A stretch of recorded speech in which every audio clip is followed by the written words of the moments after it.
呢條片開始之前咧，記得訂閱我嘅 YouTube channel 同埋記得 follow 埋我嘅 IG 啊，同埋咧都 follow 埋我個 Facebook 啊，麻煩晒大家。呢個阿 Ken 哥後生嗰陣時係嘛？冇錯。我想問下你呢一支吉他咧，有冇機會咧以呢個價錢咧好聲嗰啲幾十萬嗰啲嘅咧？我又覺得唔同嘅。哇！阿 Ken 哥嚟而家嗰個肚腩有一似 School of Rock 嗰個啊！行啦 ，Yes go。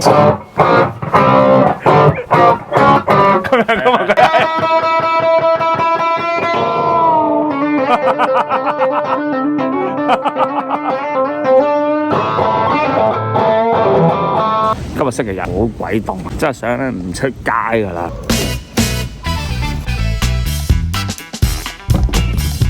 而家咧就嚟到粉嶺近沙頭角啊！Hello，我程志美啊！今日咧嚟咗一個咧我唔係好熟嘅朋友啊 Ken 哥嘅工作室嗰度咧，就探究下佢咧點解要買一支老翻嘅 Gibson 吉他啊！睇下佢人生係咪出現咗啲問題先。Let's go！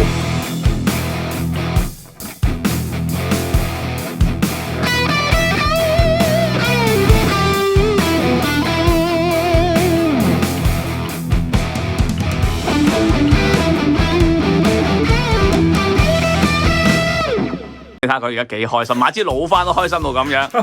我想問下你咧，你係咪買嘢買到咧冇嘢好買咧，需要買支老翻咧？咪老闆呢度叫高仿。高仿喺邊度支吉他啊？呢度呢度？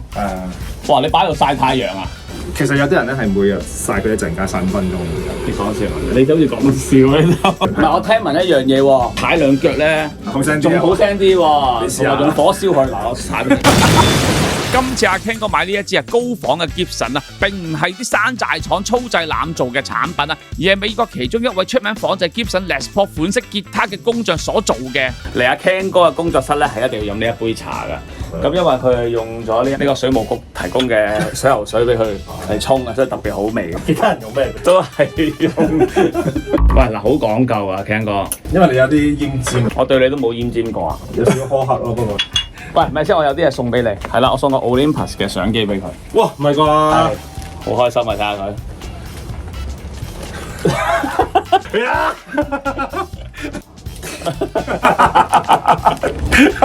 有啲癲咯。唔係嗰個環保袋我送俾你啊，限量版嚟㗎，慢慢食啦。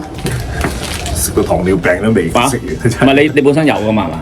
本身我有糖尿病㗎。唔係你通常糖尿病係有錢人嘅病嚟嘅。喂，買幾多錢啊？支吉他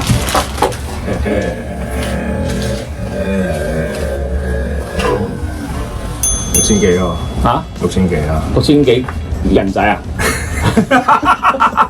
未夠咯。好，哇！好啦，我哋真係開箱啊！開得。哇！首先咧，佢高仿到咧，連呢張卡都有。即係你去淘寶咧買個 Gucci 袋咧，佢會送埋張單俾你喎，即係邊度買噶嘛，同埋嗰張單係幾多錢噶嘛，即係類似咁樣。好靚啊！個樣啊，直望咧其實唔覺得有啲咩特別嘅。佢有一樣嘢最靚，其實講真，如果你側邊睇咧，佢其實呢度就 crack 晒㗎啦。係咩叫 crack 晒咧？你慢慢睇咧，係呢度側邊係裂開晒嘅，打橫裂開晒。個 body 咧，其實個 finish 係真係比較薄㗎。佢唔係印好晒啲油之後咧，上邊度揾啲嘢嚟戒到啲痕出咗嚟咁樣。佢係完全用冷縮熱脹咁樣嘅 crack 去做到出嚟咯，個 finish 係。你摸都摸唔到 crack 㗎，完全摸唔到 crack。阿 Ken 哥講緊嘅 crack 意思係因為支吉他長期使用啊，加上溫差而導致啊吉他表面嘅油漆出現裂痕啊。不過咧，對一啲吉他嘅愛好者，呢啲裂痕啊反而係佢哋一直追求嘅效果啊。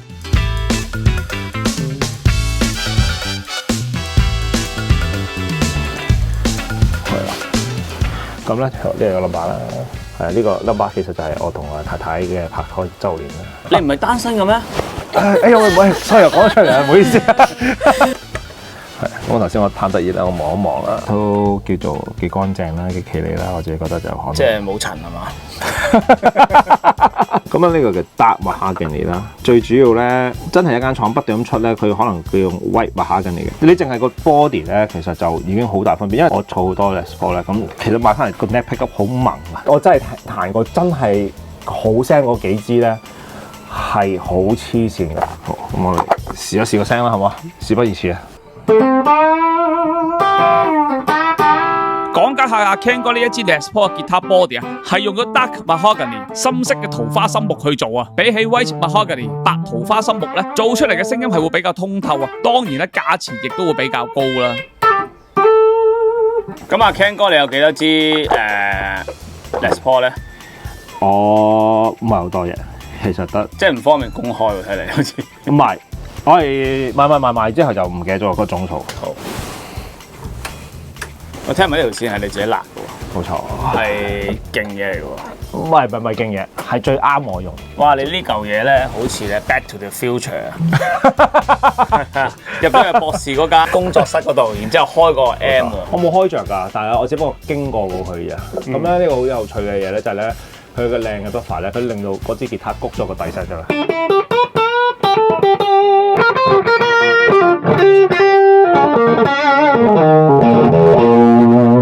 咁樣聽咧，我就覺得即係個 headroom 唔係好夠咯，即係好快就到頂啊！咩個 headroom 啊 ？feel 到佢彈大力嗰陣時候咧，再大力啲嗰陣時候咧，佢可以再飆多少少，但係就好快脆一彈咧，就已經去咗個頂點裏邊咯。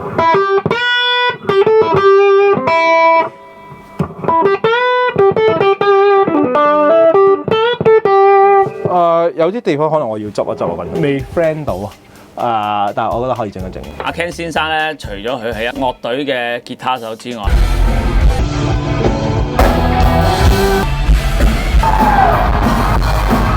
係啦，亦都係好有才華嘅吉他維修師。你睇下個樣，唔似嘅。通常都係湊緊啲㗎嘛，我唔會咁講。我而家 feel 到嘛，原來佢啲線位太低咧，變咗我彈到去，我覺得好奇怪，同埋個 pick up 又太高啊。係。咁變咗我彈緊嘅嘢咧，好 bright 啊。而家 Ken 師傅咧教下支吉他先，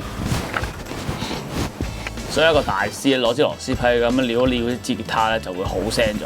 係個螺絲批靚。係啊，而家順暢咗。我而家開始中意啊，真係開始中意，因為要教翻自己 setting。即係阿 Ken 哥咧，真係好專心玩吉他啊，整吉他。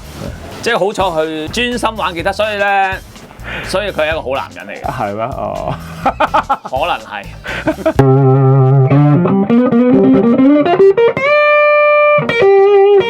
係啊 ，neck pickup 冇㗎 ，neck pickup 咧好難做啊。呢個就係叫 neck pickup 啦，即係最近呢條頸啊。咁呢個就叫 neck pickup。咁呢個 bridge 啦，咁所以呢個就叫 bridge pickup。佢 neck pickup 同埋個 bridge 一啲都唔同，佢係幾間廠嘅 hardware 冚出嚟嘅。佢可以研究到咧，即係佢啦。因為我真係未聞過啊，講真。佢話聞過咧一啲真正59年嘅 pickup ring 咧，即係用個鼻去聞啊。係啊。佢唔係用尺去度，佢要揾翻個 exactly 嗰個嘅 material 咧。佢話佢用個鼻去聞呢個嘅 pickup ring， 去聞翻。咁咪好 high 喎，感覺。好 high 㗎，係聞翻呢個，佢覺得係一樣味，所以佢先至揀呢個嘅 pickup ring。即係佢係呢啲咁嘅仔細嘢咯。阿 Ken 哥講緊嘅59啊，意思係1959年 Gibson 所做嘅 Les Paul 吉他最出名嘅年份啊，當時已經價值不菲㗎啦。到咗而家，一支真正59年生產嘅 Les Paul 吉他嘅價錢啊，喺香港可以買到一間啊20-30年樓齡大概1000尺嘅單位啊。而阿 Ken 哥都係支59啊，不過係復刻版啫。所以阿 Ken 哥你要努力啊！我係覺得呢支係個 potential 好大嘅，即係尾氣我而家心目中即係最想要嘅嘢啫。我諗係咪以個工匠嚟講，佢覺得個標準係啱佢？我諗我係用咧聲音去諗啊，係即係我覺得咧可以再入多少少，因為佢料靚，會可以再好啲咯。佢 finish 真係好薄。佢淨係 feel 到啲木紋薄係點樣咧？我以前就好唔中意，我真係坦白講，我好唔中意 relic 吉他。咩 relic 吉他？即係俾錢人哋去整殘一支吉他嘅。其實支吉他應該係你彈殘佢噶嘛。反翻轉嚟睇咧，其實殘嘅吉他咧，佢通常咧都要幫你去整走好多嘅 finish， 整到好薄，咁我先至見到啲木紋嘅。咁但係如果佢咁樣做咗之後咧，其實支吉他咧，其實係嗰個震動咧係會好咗嘅。我覺得而家就真係正常啦。係啊，同埋咧，佢冇咁薄啦，同埋佢個 attack 都仲喺度。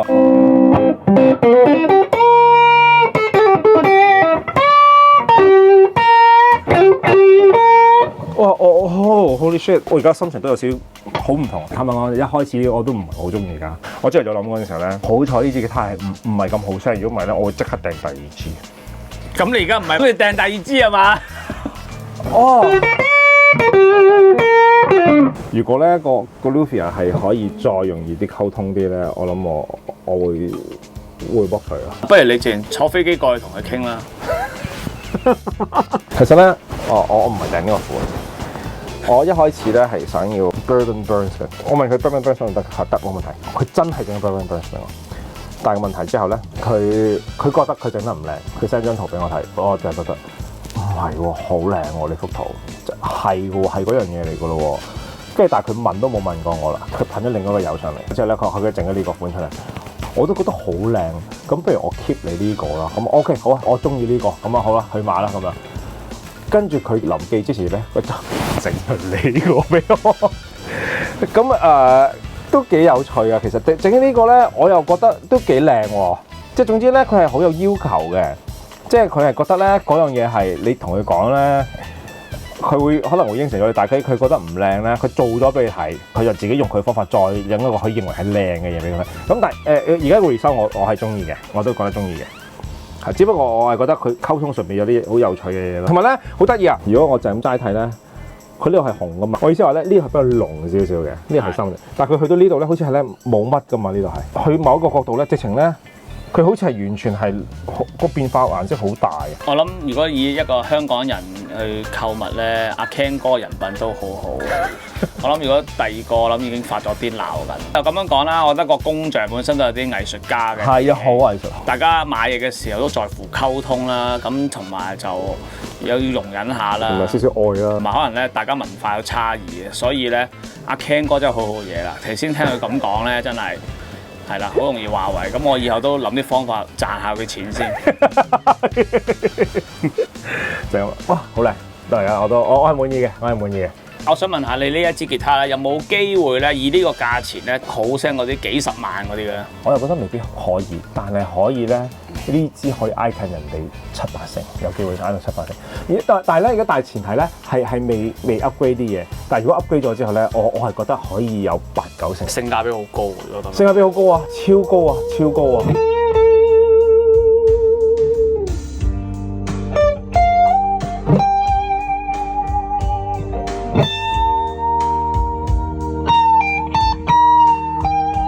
天都黑埋，一陣間咧我仲要食埋佢餐飯添啊！買嘢嘅代價就係要努力工作。Auntie，作死咩你？點啊？點啊？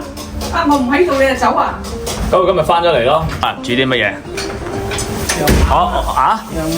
即係當我羊腩係嘛？當你羊股啫。喂，我啲龍蝦嗰啲啊，鮑魚咧？龍蝦鮑魚都唔及呢啲啊！Auntie係咪可以上鏡同打格仔到時？咁樣打個格仔，我睇唔到你個樣啊！第一日 key 翻阿周秀娜個樣俾你啦嘛。係啊，用你個良心去做嘢得㗎。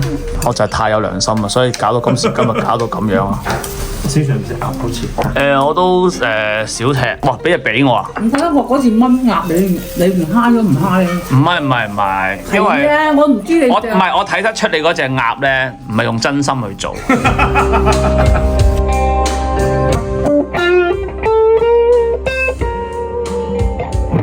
呢支係可能我最後一支，我唔會再買。今年2022年最後冇講呢啲，我唔會講呢啲。唔係好可信，即係以我認識你。有一次咧，佢喺日本咧無端端 send 咗條片俾我睇，就喺間琴行度試緊一部舊嘅 Fender M。一部舊嘅 Fender 同一支舊嘅 Fender。當大家見到嗰支吉他原來係一支爛柴，但係原來6位數字嘅，跟住我就話冇買，即刻離開。係啊。之之後佢話呢度收信用卡可以有 discount， 跟住唔使講啦，大家都知發生咩事啦。我冇買到咯。你試下再講下，你講3次都有人信㗎。